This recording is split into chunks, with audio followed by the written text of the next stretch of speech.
जरूर जाएंगे 6 दिसंबर के। अगर वो रखने गए, भूमि पूजन का निर्माण करने गए, तो हम भी जाएंगे सुप्रीम कोर्ट में और उसे रुकवाएंगे। बाबर कोई अच्छा आदमी नहीं था। लैंग्वेज के लिए और एजुकेशन के लिए प्रोटेक्शन मिला है। ऐसा नहीं है कि आप हमारे देश में बाबर की मूर्ति बना देंगे, ऐसा नहीं है। मस्जिद की कह रहे हैं, मूर्ति यही वही मैं कह रहा हूँ कि मस्जिद बना देंगे। ऐसा नहीं है कि इस देश में हुमायूं का मकबरा आप फिर से बनाने लगेंगे पब्लिक प्रॉपर्टी पे और ये देश स्वीकार कर लेगा। अब ऐसा होने वाला नहीं है। और बंगाल की जनता को यह ध्यान देना चाहिए कि ये देश विवेकानंद जी का है, ये देश दयानंद सरस्वती का है, ये देश अटल बिहारी वाजपेयी का है। टीएमसी के विधायक हुमायूं कबीर कह रहे हैं कि 6 दिसंबर जिस दिन बाबरी ध्वस्त हुई थी, उसी दिन बाबरी की नींव पश्चिम बंगाल के मुर्शिदाबाद में रखी जाएगी।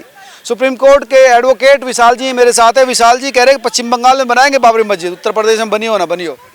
देखिए, ये बहुत ही दुर्भाग्यपूर्ण है कि कोई एक संवैधानिक पोस्ट पे बैठा हुआ व्यक्ति ऐसे आक्रांता के बारे में बोल रहा है जिसने सिर्फ विध्वंस किया है और हिंदुओं को मारने काटने का काम किया है। वो बाबर के ही वंशज है, जो भारतीय धर्म में जो ब्राह्मण समाज से लोग माने जाते थे, उनके जनेऊ को तौलते थे एक तरफ और एक तरफ किसी भी व्यक्ति को बैठाकर, और जब तक उतने लोग नहीं मारे जाते थे तब तक उनका दिन नहीं बीतता था। ऐसे लोगों के महिमा मंडित करना या ऐसे लोगों के लिए मस्जिद का निर्माण करना बहुत ही दुर्भाग्यपूर्ण है। इस देश में, इस देश के जो महापुरुष हैं, उनकी मॉन्यूमेंट्स को बनाने की बजाय इस देश में जो आक्रांता है, जो इस देश के निवासी भी नहीं है, ऐसे लोगों को महिमा मंडित करना सिर्फ ममता बनर्जी और उनकी विकृत मानसिकता के विधायक सांसद ही कर सकते हैं और देश में कोई नहीं कर सकता। मेरा मानना है कि इस पे कलकत्ता हाई कोर्ट को रोक लगाना चाहिए और ऑनरेबल सुप्रीम कोर्ट को जो है इस पे रोक लगाना चाहिए, क्योंकि ये हमारे धर्म के, हमारी संवैधानिक आस्थाओं के खिलाफ है। वो कह रहे हैं कि भाई मैं अपने हिसाब से बनाऊंगा, 3 साल में बनकर शुरू हो जाएगी। यूपी में भले ही, अयोध्या में भले ही डिस्ट्रॉय हो गए, लेकिन पश्चिम बंगाल में बना कर रहेंगे हम।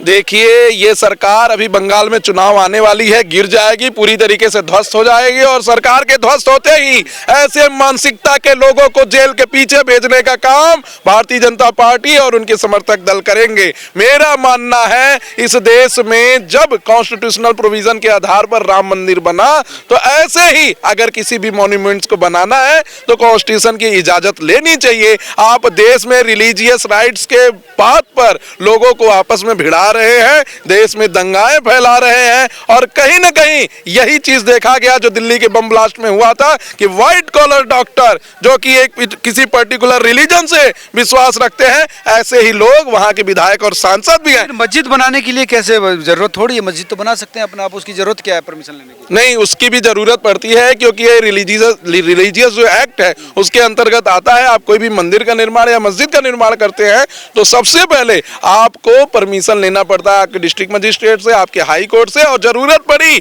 अगर कोई विरोध किया तो सुप्रीम कोर्ट से भी। ऐसा नहीं है कि भारत की सरजमी पर ऐसे ही किसी विदेशी आक्रांता का आप मस्जिद बना दीजिए, मंदिर बना दीजिए या कोई ईसाई धर्म का चर्च बना दीजिए और इस सरकार का कोई इन्वॉल्वमेंट ना हो। यह बहुत ही दुर्भाग्यपूर्ण है कि उन्होंने ऐसा बयान दिया और इसको हेट स्पीच के अंदर नहीं रखा गया। ऐसे बयान को भी कंडेम करना चाहिए और हेट स्पीच के अंतर्गत आना चाहिए और उनके ऊपर केस चलाकर, डिफामेशन का केस चलाकर उनको जेल में डालना चाहिए। तो क्या अब इसको कोर्ट के थ्रू भी रोका जा सकता है इस मस्जिद? जी, जरूर रोका जा सकता है और अगर कोई नहीं रोकेगा तो हम लोग सुप्रीम कोर्ट से रोकने का प्रयास करेंगे, क्योंकि टीएमसी के विधायक हुमायूं कबीर कह रहे हैं कि 6 दिसंबर जिस दिन बाबरी ध्वस्त हुई थी, उसी दिन बाबरी की नींव पश्चिम बंगाल के मुर्शिदाबाद में रखी जाएगी। सुप्रीम कोर्ट के एडवोकेट विशाल जी मेरे साथ है। विशाल जी कह रहे हैं कि पश्चिम बंगाल में बनाएंगे बाबरी मस्जिद, उत्तर प्रदेश में बनी हो ना बनी हो।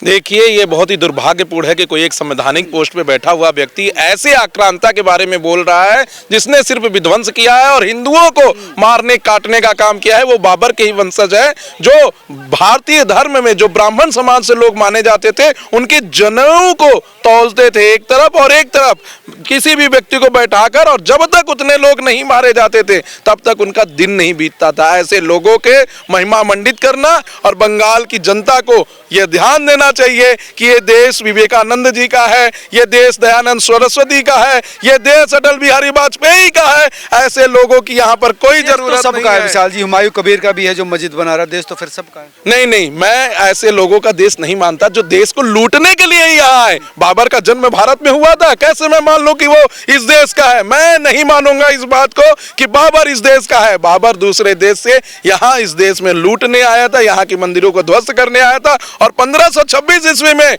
उन्होंने जो लड़ाई लड़ी थी उसमें बहुत सारे हिंदुओं की जान भी गई थी।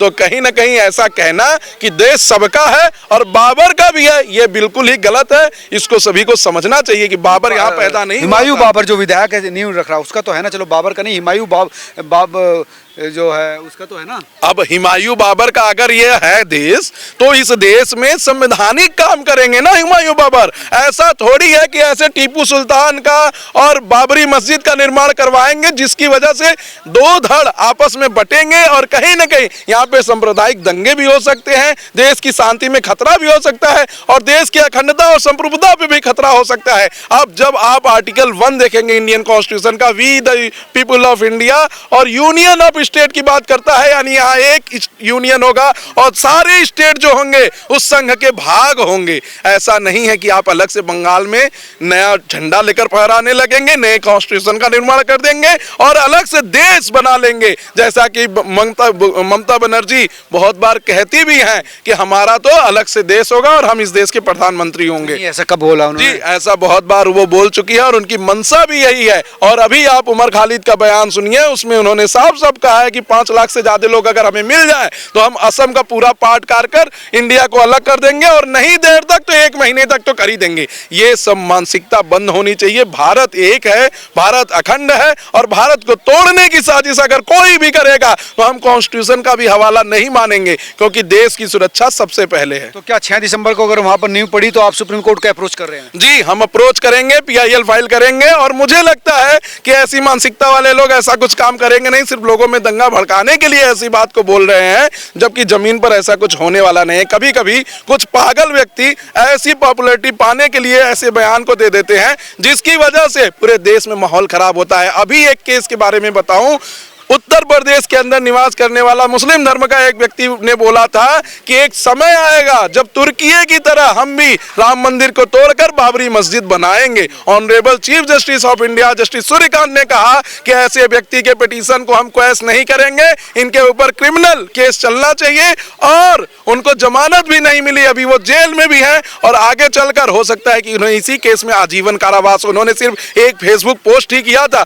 उसके बाद ऑनरेबल सुप्रीम कोर्ट के चीफ जस्टिस सूर्यकांत ने यह कंडेम किया और उसके बाद उनके क्वेश्चनिंग एप्लीकेशन को भी फाड़ के फेंक दिया, उठा के फेंक दिया और कहा कि हम इस पिटीशन को नहीं सुनेंगे। तो ये देश अब ऐसी बातों को ऐसी बात माने जाते हैं देश प्रेम को लोग। जी, एकदम सख्त है। यही चीफ जस्टिस ऑफ इंडिया है जिन्होंने चीफ CGI बन गए, चीफ जस्टिस बन गए। यही चीफ जस्टिस ऑफ इंडिया है जिन्होंने समय रैना को भी कहा था कि आपने पूरी मानवता को, माता पिता की संस्कृति को इस देश में शर्मसार किया है। आप freedom of speech and expression के माध्यम से लोगों के हंसाने की नहीं, लोगों को बांटने की बात कर रहे हैं, जहां माता पिता के लिए इतनी गलत और गंदी मानसिकता के साथ बोले। और समय रैना को अमेरिका से बुलाकर इसी कोर्ट में फटकार लगाई थी, उसके बाद समय रैना ने कोई बयान नहीं दिया। तो अगर ये लोग ऐसा सोच रहे हैं कि इस देश की अखंडता के साथ, समृद्धता के साथ खिलवाड़ करेंगे तो ये कोर्ट छोड़ने वाला नहीं है और हम जरूर जाएंगे 6 दिसंबर के। अगर वो रखने गए, भूमि पूजन का निर्माण करने गए, तो हम भी जाएंगे सुप्रीम कोर्ट में और उसे रुकवाएंगे। बाबर कोई अच्छा आदमी नहीं था, बाबर ने हमारे पूर्वजों को मारा है, कत्लेआम किया है और ऐसे लोगों का महिमा मंडन नहीं होना चाहिए। ऐसे लोगों को आक्रांता ही मानना चाहिए और आक्रांता ही दिखाना चाहिए इतिहास की किताब में। तो हुमायूं कबीर अगर वहाँ नींव रखता है तो आप सूर्यकांत जी के बेंच पर अप्रोच करेंगे कि इसको रुकवाइए, ये देश को बांट रहा है? जी, जरूर करेंगे और ये मेरा कॉन्स्टिट्यूशनल राइट है under article 32 of the constitution of India कि मुझे अगर मेरी भावना को ठेस पहुंच रहा है, मुझे कोई बात गलत लग रही है, तो मैं ऑनरेबल सुप्रीम कोर्ट का दरवाजा खटखटा सकता हूं। और ऐसे हुमायूं कबीर, लाखों हुमायूं कबीर के बारे में मैं कह देना चाहता हूं कि जिस दिन इस देश का युवा जग गया, उनकी ऐसी मानसिकता को दरकिनार कर देगा, उनकी ऐसी मानसिकता को वोट के माध्यम से ऐसा छोड़ देगा कि दोबारा वो चुनकर नहीं आएंगे।